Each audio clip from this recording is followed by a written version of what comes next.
नमस्कार दोस्तों, पुनः मैं आप लोगों के बीच एक बार फिर से प्रस्तुत हूँ। अभी हम लोग जो प्रश्न को देखेंगे वो मेरा प्रश्न एपी से होगा, एपी से रिलेटेड होगा।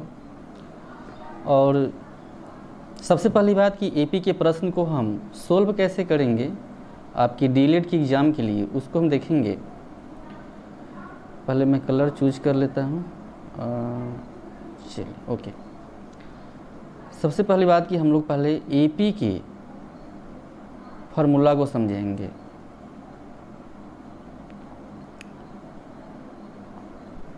एपी में हम ए को बोलते हैं पहला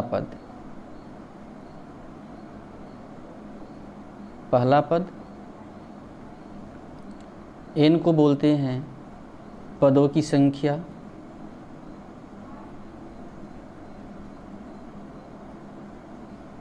संख्या, उसके बाद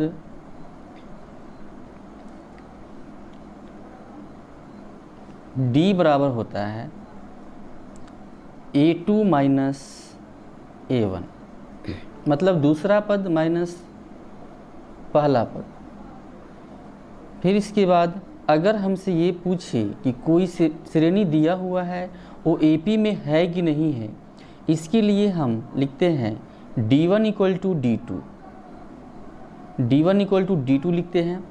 मतलब D1 का मतलब हम लिख सकते हैं A2 माइनस A1 बराबर A3 माइनस A2। इसको हम समझेंगे।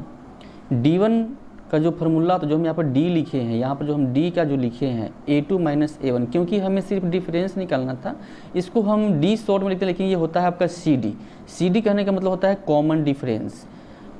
तो इसलिए कि दो पद के बीच में, जैसे मान लेते हैं कि यहाँ पर 3 है, 6 है, 9 है, तो इस दोनों के बीच में कितना का डिफरेंस है? 3 का है। और इस दोनों के बीच में कितना का डिफरेंस है? 3 का है। तो इसको हम CD बोलेंगे, मतलब कॉमन डिफरेंस। तो उसी तरह जो है, अगर हमसे पूछे कि कोई श्रेणी एपी में है कि नहीं है, उसको हम कैसे पता करें, तो हम उसको यहाँ CD1 और CD2 के माध्यम से पता कर सकते हैं, जिसका फार्मूला होता है A2 माइनस A1 और CD2 का होता है A3 माइनस A2। इन सब को हम बारी बारी से देखेंगे पुनः।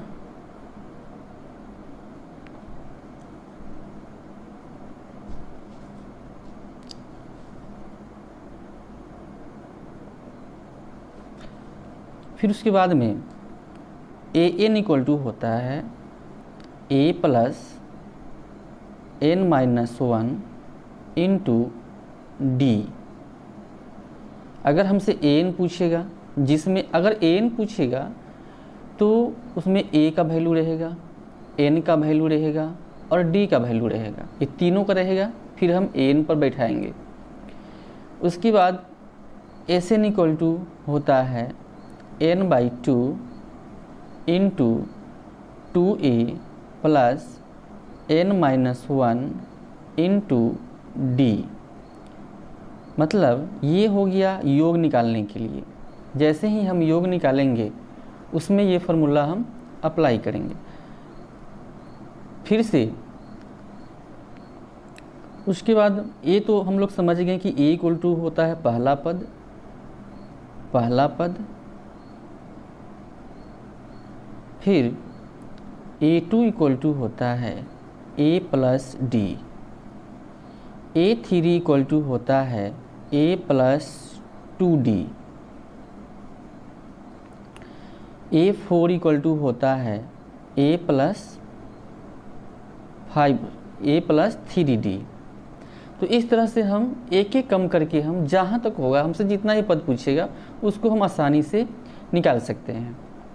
फिर उसके बाद ये पूरे फार्मूला को एक बार अच्छे से देख लेना है, तब जा कर के हम अच्छा से प्रश्न को डील कर पाएंगे। हम लोग के बीच जो पहला प्रश्न है वो हम देखेंगे। पहला प्रश्न क्या कह रहा है?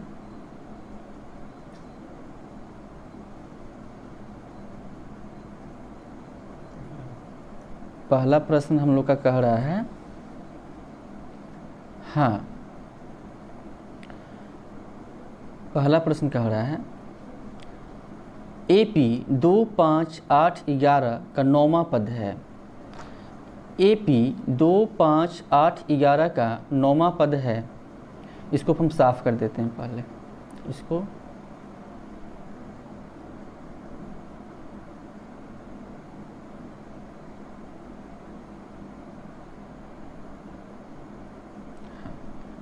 AP 2, 5, 8, 11 का 9वां पद क्या है, हमसे पूछ रहा है 9वां पद। तो पहले हम AP जो दे रखा है हम AP को लिख लेंगे अच्छे से।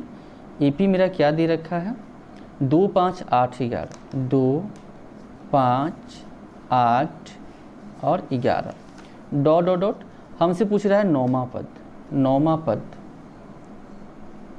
जो मैंने आपको सिखाया कि अगर A2 है तो A2 का हम लिखेंगे A+D, और A3 है तो उसका लिखेंगे A+2D, A4 है तो A+3D, ऐसे करके हम। तो हमसे पूछ रहा है A9। तो सबसे पहली बात कि इसमें A9 जो होता है, A9 इक्वल टू होता है A+8D।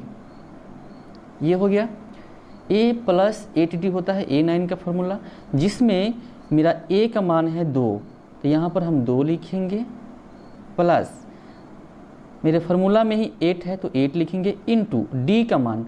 दो पदों के अंतर को हम सरवंतर बोलते हैं, जिसको हम D बोलते हैं, CD बोलते हैं, कॉमन डिफरेंस। तो A2 माइनस A1 हम लिखवा चुके थे पहले ही, मैंने बताया भी था। तो A2 का मान मेरा यहाँ पर 5 है और A1 का मान 2 है। तो 5 में से हम 2 को माइनस करेंगे तो मेरा हो जाएगा 3। तो यहाँ पर 3 लिखेंगे, और यहाँ पर देखेंगे हम, यहाँ पर 2 है, प्लस 8 3 का 24, यहाँ मेरा हो जाएगा 26। यही मेरा आंसर होगा। अब हम देखेंगे कि मेरा ऑप्शन में क्या है।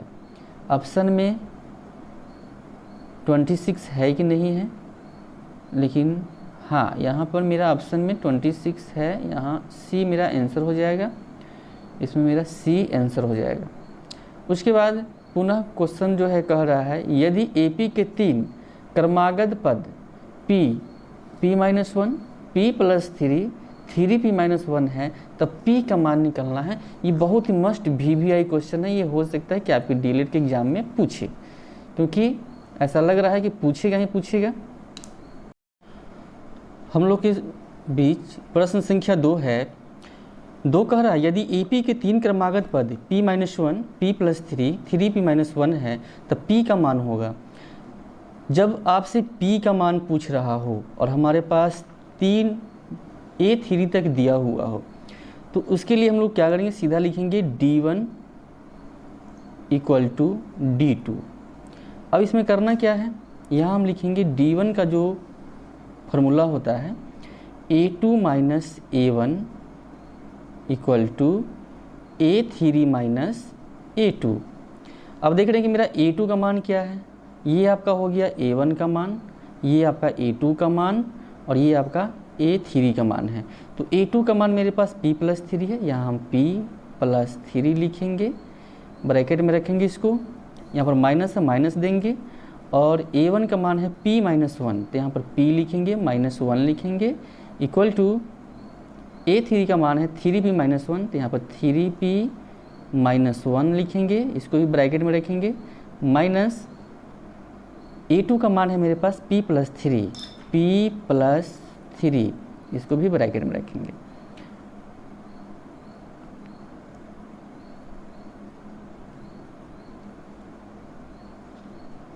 अब हम इसमें देख रहे हैं कि P+3, इसको हम यहाँ पर ऐसे लिखेंगे, P+3, माइनस से मल्टीपल करेंगे हम P को तो -P हो जाएगा, यहाँ पर -1 है तो माइनस माइनस प्लस हो जाएगा, +1 इक्वल टू 3P-1, फिर माइनस से गुना करेंगे P में तो P हो जाएगा, और माइनस प्लस -3 हो जाएगा। अब हम देख रहे हैं कि P वाला को एक साइड इसमें देख रहे हैं कि यहाँ पर P प्लस में है और यहाँ पर P माइनस में है, इसको हम कट कर देंगे। यहाँ पर मेरा 3 प्लस में है, 1 प्लस में, ये 4 हो जाएगा, इक्वल टू 3P प्लस में है और P माइनस में है, तो 3P में से एक P घट जाएगा तो मेरा 2P बच जाएगा, तो यहाँ पर लिखेंगे 2P, और यहाँ पर -3 है और -1 है तो -4 हो जाएगा। उसके बाद में इस -4 को इस साइड लाएंगे तो 4 + 4 हो जाएगा, क्योंकि इक्वल के इस साइड ये माइनस में है और इसको हम इस पार लाएंगे तो मेरा प्लस में हो जाएगा। और उसके बाद यहाँ पर बच जाएगा 2p। अब हम देख रहे हैं कि ये आपका 4 और 4 कितना हो गया, 8 हो गया, तो यहाँ पर 8 लिखेंगे इक्वल टू 2p और p का मान आपका हो जाएगा 8/2। इसको हम काट देंगे 4 मरतबे, मेरा p का जो मान होगा वो 4 हो जाएगा। अब देखेंगे कि इसमें किस ऑप्शन में मेरा 4 है, देखेंगे किस ऑप्शन में मेरा 4 है, तो यहाँ पर मेरा ऑप्शन ए है। ऑप्शन मेरा इसमें ए है जो कि करेक्ट आंसर है। कैसे कैसे सोल्व किया हमने आप समझ सकते हैं। इस तरह के प्रश्न आपके एग्ज़ाम में रहेगा, क्योंकि ये काफ़ी इम्पोर्टेंट है, बहुत ही VVI क्वेश्चन है। इसको आप टिक कर लें, क्योंकि आपके एग्ज़ाम में ये देखने को मिलेगा। देख सकते हैं कैसे कैसे मैंने इसको सोल्व किया है। जैसे ही अगर किसी भी तरह का AP में अगर वैल्यू ज्ञात करने के लिए आपसे पूछे, जैसे इसमें P का पूछा है, हो सकता है आपसे X का पूछ दे, K का पूछ दे, N का पूछ दे, Z का पूछ दे, C का पूछ दे, कुछ भी पूछ सकता है। तो जैसे ही मतलब कि 3 टर्म रहेगा और किसी भी मतलब अल्फ़ाबेट का आपसे वैल्यू पूछेगा तो आप इसी तरह ही इसको बनाएंगे समझ करके।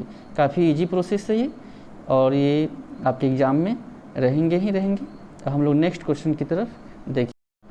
हम लोगों के बीच अगला प्रश्न है, AP 3 + √2 3 + 2√2। इसमें मिसप्रिंट है, प्रश्न में कुछ मिसप्रिंट है।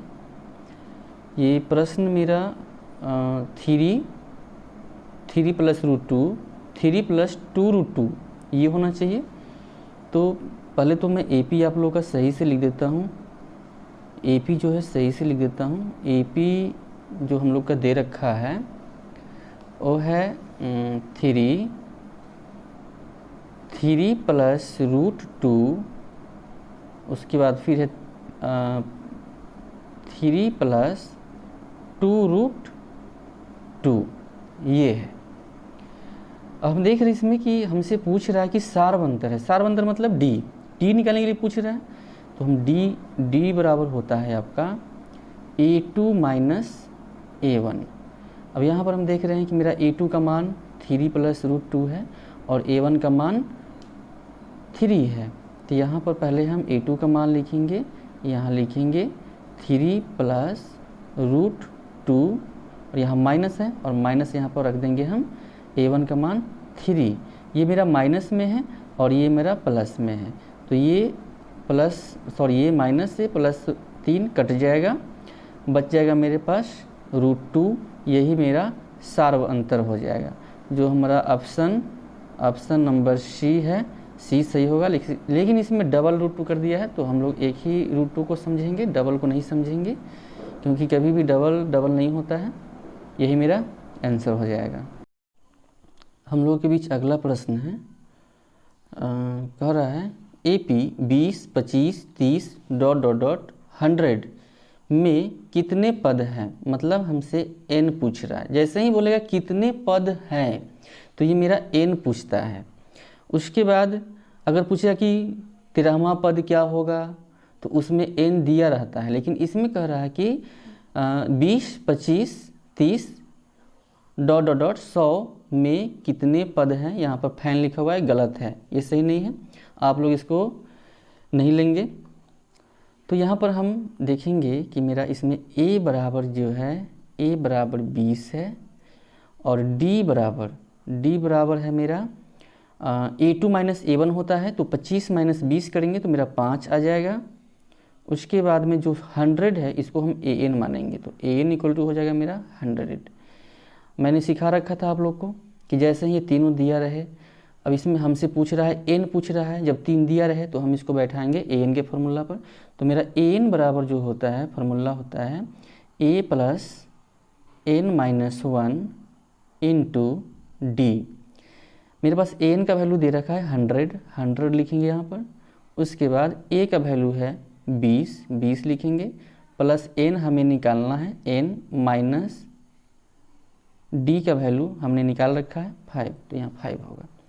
फिर उसके बाद यहाँ पर 100 है, 100 यहाँ पर 20 मेरा बराबर की इस पर है, प्लस में है, इधर लाएंगे इसको तो माइनस में हो जाएगा। 20 इक्वल टू 5 से मल्टीपल करेंगे हम n में तो 5n हो जाएगा। उसके बाद फिर 5 से -1 में करेंगे तो -5 हो जाएगा। यहाँ पर इसको हम सब्ट्रैक्ट करेंगे, 100 में से 20 को घटाएंगे तो 80 होगा। उसके बाद में इस -5 को इस साइड लाएंगे तो +5 हो जाएगा और यहाँ पर मेरा हो जाएगा 5n। अब यहाँ पर हम इसको ऐड कर देंगे, इसको हम ऐड करेंगे तो मेरा हो जाएगा 80 और 5 85 हो जाएगा, 85 हो जाएगा बराबर 5n। अब हम क्या करेंगे, 5 से हम 85 को काट देंगे, 17 × 5 = 85, 17 टाइम्स कट जाएगा तो मेरा n इक्वल टू हो जाएगा 17। अब देखेंगे किस ऑप्शन में 17 है, तो ऑप्शन डी ये मेरा राइट आंसर होगा। अगला प्रश्न हम लोग के बीच है, यदि x + 2 3x और 4x + 1 AP में हो तो x का मान है। जैसे हम लोग इससे पहले जो क्वेश्चन को सोल्व किए थे और जिसको हमने बनाया था, बस जिसमें हमने p का मान फाइंड किया था, निकाला था, लेकिन इसमें x का मान पूछ रहा है। मैंने पहले ही बोला था कि आपसे कुछ भी पूछ सकता है। तो हम लोग करेंगे क्या कि सबसे पहली बात जो यहाँ पर लिखेंगे d1 = d2, क्योंकि हमसे x का मान पूछ रहा है। d1 का होता है a2 - a1, a2 - a1 equal to a3 - a2।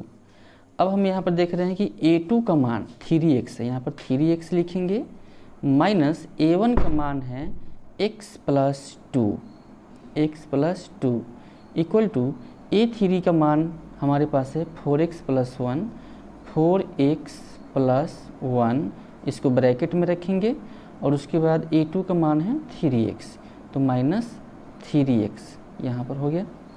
अब क्या करेंगे, यहाँ पर हम लिखेंगे 3x, माइनस से गुना करेंगे x में तो -x हो जाएगा, और फिर माइनस से गुना करेंगे +2 में तो माइनस प्लस माइनस और यहाँ पर 2 हो जाएगा इक्वल टू 4x